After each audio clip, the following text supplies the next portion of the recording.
Archbishop Richard Forskin here, coming to you from the Crystal.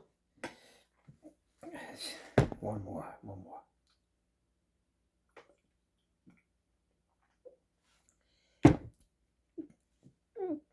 Crystal Cathedral. As I promised, Leviticus chapter 10. The strange fire of Nadab and Abihu. Now, this is Schofield's notes. It doesn't say that. Let's start the first verse. And Nadab and Abihu, the sons of Aaron, took either of them his censer, and put fire therein, and put incense thereon, and offered strange fire before the Lord, which he commanded them not. Let's see what happened when the Lord got angry. And there went out fire from the Lord and devoured them, and they died before the Lord, right in front of him. Why? Because they put in their censers, they put fire in their censers and put incense thereon and offered strange fire before the Lord. He didn't like that fire. He didn't give them permission to put it in their censer. So he devoured them. There went out fire from the Lord and devoured them, and they died before the Lord. I mean, he just burnt them up. How dare you put fire in your censers? I'll show you a fire. And they just burnt these two guys that were Moses' sons, by the way, right in front of him. Then Moses said unto Aaron, these are the sons of Aaron. I'm sorry, Moses was his uncle. Then Moses said to his cousin Aaron, this is that the Lord spake. I'm going to tell you what God told me to tell you, Aaron, even though he devoured your sons with fire. He said, this is what the Lord spake, saying, I will be sanctified in them that come nigh me, and before all the people I will be glorified. And Aaron held his peace. Whoa. And Moses called Mishael and Elzaphan and sons of Israel and uncle of Aaron, and said unto them, come near, carry your brethren from before the sanctuary out of the camp. Now he just burnt them up with fire. So Aaron's two sons, Nadab and Abihu, are laying there burnt to a crisp. I mean, I don't know how much is left in them, but they must have been black and just burnt to a crisp.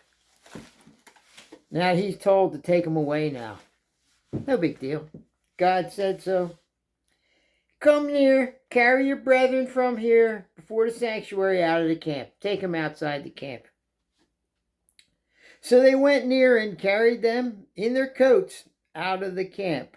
As Moses had said, they carried them out with their burnt clothes on and everything.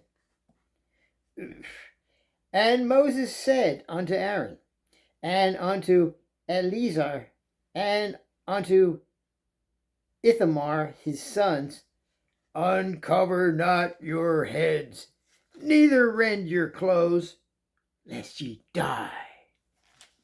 God doesn't even want these people to do the usual rituals of when someone dies, you show, grief and pity, and you rent your clothes and pull your hair and shave your head and things like that.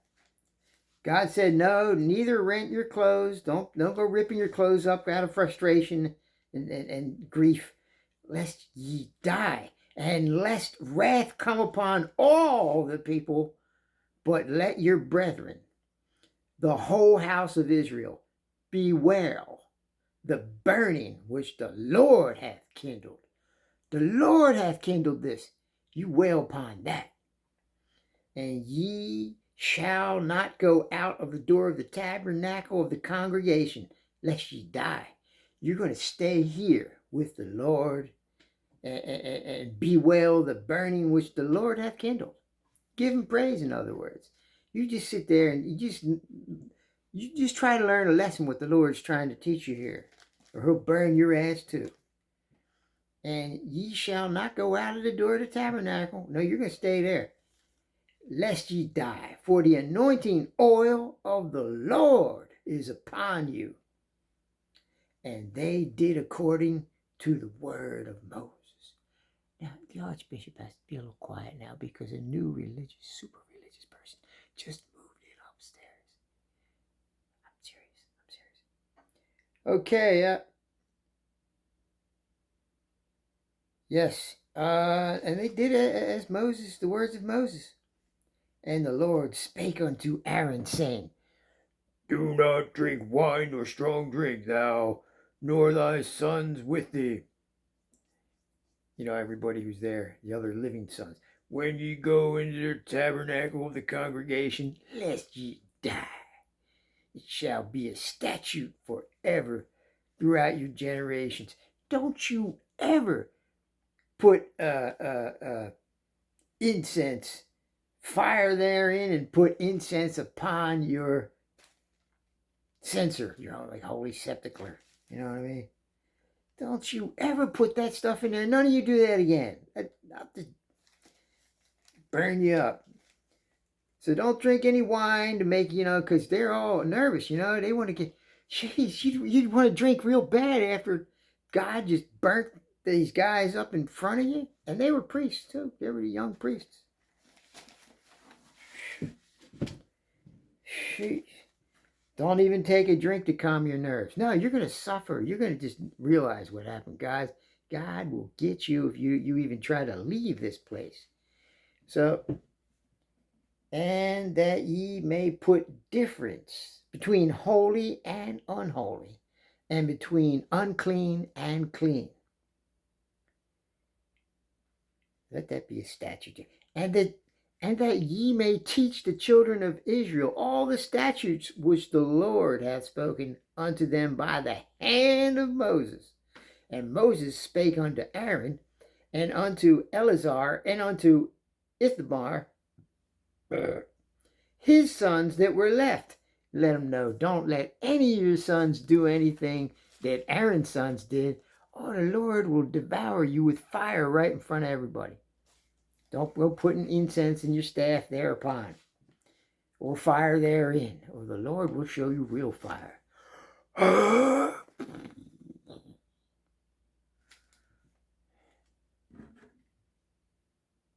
You'll be needing some. Never mind. Yep. And Moses spake out of Aaron and to all those his sons that were left, take the meat offering that remaineth of the offerings of the Lord, made by fire, and eat it without leaven, beside the altar. Yeah, you're not even getting any leaven. No yeast for you. For it is most holy to eat the unleavened. And ye shall eat it in the holy place, because it is thy due. That's why. And thy sons do, even the dead ones that the Lord devoured with fire. It is thy due, and thy sons do, and the sacrifices of the Lord made by fire. For so I am commanded by the Lord. And the wave breast and the heave shoulder, I'll explain that later. I did in videos before. What is the wave offering and the heave breast? We'll go into that later. I have videos in the past from that. You can go back, and it's their way of greeting God. They heave the, please now. Well, can you see us? Look, we chopped the leg off and drained the blood. We'll be shaking the blood all over the place and the congregation. And the wave breast, heave shoulder, ye shall eat in a clean place. Now, they didn't have napkins. They didn't even have Kleenexes. But they were supposed to eat in a clean place. That is a tough thing. Now, it shall heave shoulder, bring it offerings made by fire with the fat to wave it for a wave offering before the Lord. It's got to have fat in it. And it shall be thine and thine sons with thee by a statute forever, as the Lord hath commanded. Oh yeah, what was the wave beast? The wave breast and the heave shoulder. Ye shall eat in a clean place, thou and thy sons, and thy daughters with thee. The daughters too? Yes. Amazingly. See, they weren't all like, they let women have some rights, as you can see. The women are eating there too.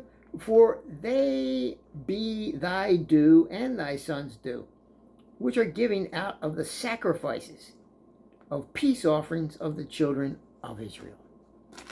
And in God's eyes, the Lord's eyes, they were all children. And Moses diligently sought the goat of the sin offering. Where's that dang goat at? You guys, your herd over there looks like it's got some good ones. Behold, it was burnt. Yes, Moses diligently sought the goat of the sin offering, and behold, it was burnt. It was already burnt, and he was angry with Eleazar and Ithamar and the sons of Aaron, which were left alive, saying, Wherefore have ye not eaten the sin offering of the holy place in the holy place, seeing it is most holy, and God hath given it you to bear the iniquity of the congregation, to make atonement for them before the Lord? Where have ye not eaten? Wherefore have ye not eaten? They didn't eat it. Behold, the blood of it was not brought in within the holy place. Then you should indeed have eaten it in the holy place as I commanded. They didn't eat it. They didn't eat it. Moses is very angry here.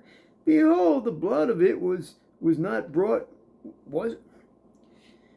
Behold, the blood of it was not brought in within the holy place. Ye should have indeed eaten it in the holy place as I commanded.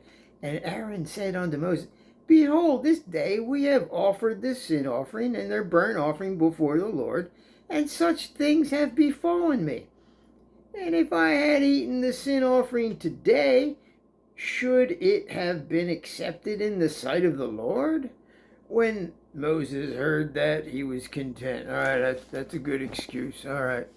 So he had a good excuse, Stuff was going on, man. I had stuff to do. Like my sons were just devoured by God with fire. What the heck, man? Give me a break. I mean, I couldn't do everything, right? And then, and then we go to Leviticus chapter 11. But anyway, you can see God was very angry. Never use... I lost the sepulcher. Yeah. Never use the wrong incense and put... Don't put fire therein and incense thereon. You can't mix them together, just like God doesn't want you to wear mixed fabrics. Okay? Jeez. All right, that's about it. It wasn't a very exciting one, but we're going to go in reverse and see how Moses got the priests initiated into the priesthood of the Lord, because the Lord told Moses what to say. And if you don't believe that, the Lord went out, fire from the Lord devoured them, and they died before the Lord. That kind of stuff could happen to you. Anyway, this is a must read for all Christians who only read a few verses from the New Testament and are indoctrinated with many types of Christianity. Yes, many. So the reason why, you ever wonder why so many people can't actually, so many Christians, so many denominations, and they're still arguing over what this book of books is supposed to mean? It's called the Bible. This is the holy script, yours. It's supposed to be a script for you. Why is everybody following the script differently and arguing over it in the Lord's name? Maybe because God didn't write it. And you can use this like a seek and find Scrabble word board, multiple choice seek and find. Had to lose your mind. But think you're right at the same time. And that's why they continue to fight. Yes, how many religions, which one is right? When they talk about God, it makes them want to fight. Each one thinks God is on their side. And the thing that stinks is that they're full of pride. Confusing egotism is the beast they ride. Not even when you're dead are they satisfied. So they invented a place where you're eternally fried. There's really not too much of it in here. Yep, not even when you're dead are they satisfied. So they invented a place where you're eternally fried. If you don't believe in God, just the way they say, they could try to make your life a living hell every day. But they're not the only ones who'll do that to you. There's a lot of idiot humans out there that do the same thing. But then this is a big part of it, though. You have to read. You have to think. Praise God for your wisdom and discernment. Archbishop out.